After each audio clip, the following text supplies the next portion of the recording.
안녕하세요. 이승주 변호사입니다. 자, 이번에는 계약명의 신탁 부동산을 담보로 대출을 일으켜서 그 이자를 신탁자가 부담한 경우에 신탁자가 수탁자에게 그 이자를 반환 청구할 수 있는지, 자, 이런 문제인데요.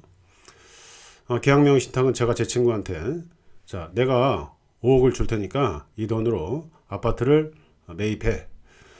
그리고 네 이름으로 명의를 해둬. 이렇게 되는 거죠. 그래서 제 친구가 제 돈으로 계약을 체결하는 겁니다. 제가 나서질 않고 제 친구가 매수인으로서 계약을 체결하는 거죠. 자, 이렇다 보니까 아파트 매도인 같은 경우에는 매수인을 제 친구로 알죠. 자, 이런 경우에 계약 명의신탁이라고 합니다. 명의신탁일 뿐만 아니라 계약자도 매수인, 제 친구가 계약자로 나서기 때문에 수탁자가 계약자로 나서기 때문에 이를 계약 명의신탁이라고 해요. 자, 이런 경우에 대체로 매도인은 명의신탁이 있던 사실을 잘 모르겠죠. 제 친구가 계약자로 아예 전면에 나서서 계약도 체결하고 돈도 지급하고 저한테 받아서 주는 거긴 하지만 수탁자 명의로 보통 돈이 들어가고 이렇게 되는 거죠. 그러다 보니까 매도인은 명의신탁 사실을 잘 모르고 이런 경우에 부동산 실무법에서 어떻게 처리하냐면은 제 친구가 소유권을 취득하는 걸로 그냥 처리하고요. 저는 제 친구한테 부당이득, 매수자금 부당이득 청구만 인정합니다. 대표적인 게 이제 제가 예를 들어서 5억 원을 투자를 했다면은 부동산은 10억이 됐다. 그러면은 제 친구 같은 경우에 10억짜리 부동산을 그냥 갖는 거죠. 저는 10억짜리 부동산을 가질 수가 없어요. 원칙적으로.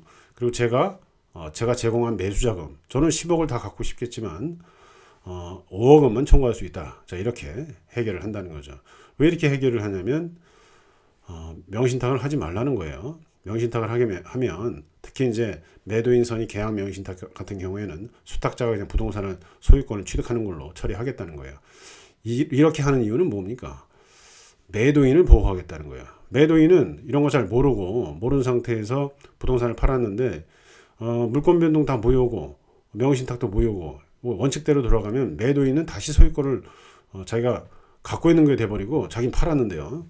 자, 이런 문제 때문에 매도인 보호하기 위해서 매도인이 명의신탁 사실을 모르는 경우에 계약 명의신탁 특히 그런 경우에는 수탁자가 그냥 소유권을 취득하고 매도인이 여기서 그 법률적인 그 다툼에 빠지질 않는다 이렇게 이제 만들어 둔 거예요 그게.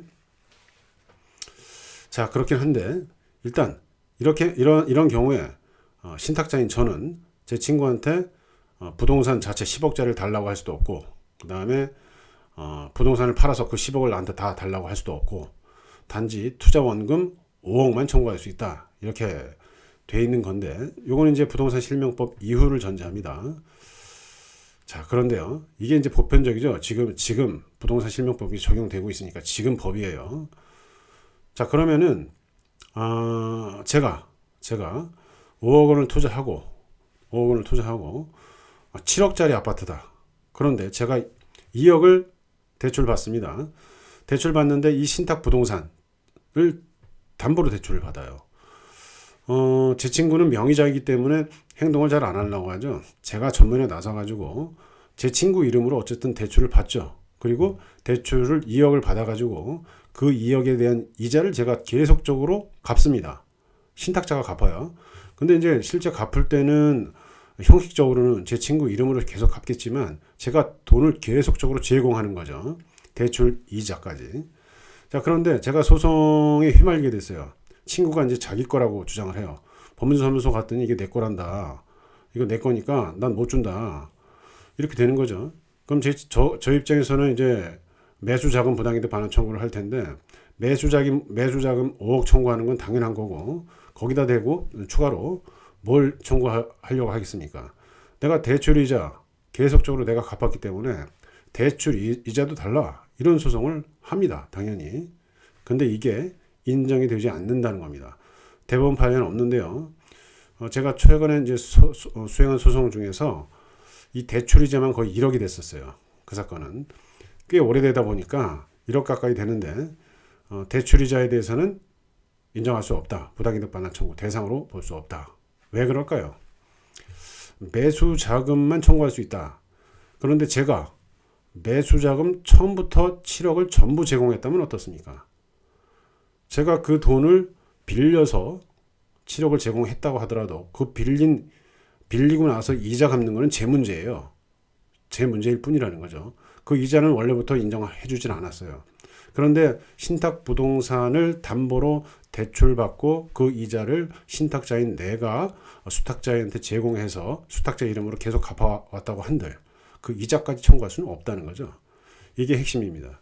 따라서 신탁자가 신탁부동산을 담보대출 받아가지고 그 이자를 계속적으로 제공했다고 하더라도 매수자금 원래 5억 투자한 거 그것만 청구할 수 있지 추가로 추가 2억 대출 받고 거기에 대한 이자를 청구할 수는 없다. 이렇게 보는 거죠. 또 하나 이제 관련되는 쟁점이 뭐가 있냐면은 부당이득 반환 청구인데 이게 그 예를 들어서 20년 된 경우, 30년 된 경우 이런 게 굉장히 많아요. 명의신탁은.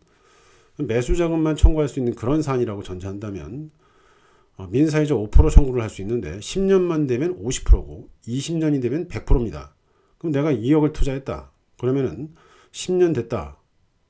그럼 50%면은 1억이 되죠. 그래서 3억이나 돼요. 그래서 이 5%라는 게 시간이 지남에 따라 굉장히 큰 역할을 하는데요. 청구하는 매수 자금을 청구하는 신탁자 입장에서는 명의신탁한 그 시점부터 이자를 붙이고 싶을 거고 수탁자 입장, 원금만 줘야 되는 수탁자 입장에서는 소장을 받은 날로부터의 이자만 청구받고 싶겠죠.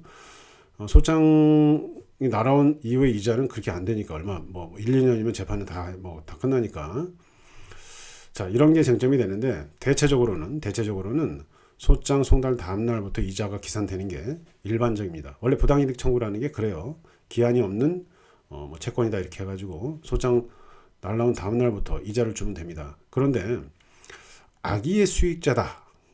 신탁자가 수탁자 너는 악의의 수익자야 라고 주장하면서 그걸 입증하면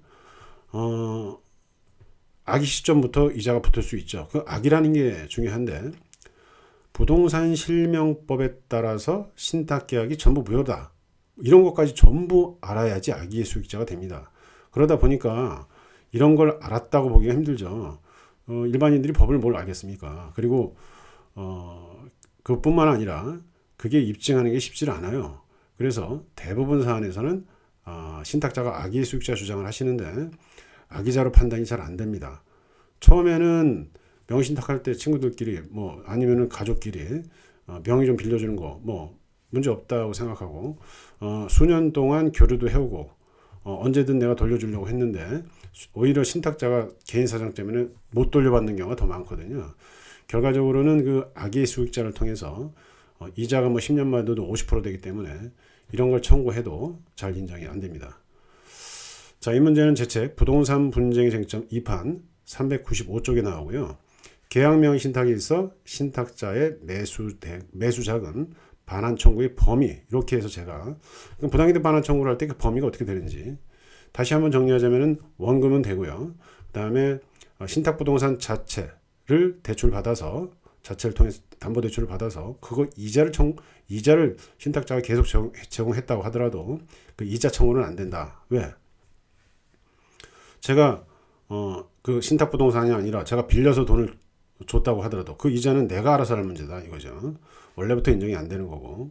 그 다음에 부당이득 반환 청구에 있어서 추가로 아까 말씀드린 것처럼 악의의 수익자임을 신탁자가 입증하면 5% 이자가 앞으로 완전히 처음부터 시작돼서 굉장히 많아질 수도 있는데 그것도 악의의 수익자 입증이 잘 안 된다. 자, 이런 말이고 또 이런 것도 있어요. 세금을 계속적으로 냈다. 취득세라든가 여러 가지 재산세라든가 요거는 부당이득 반환 청구의 범위에 넣어줍니다. 이런 것들은.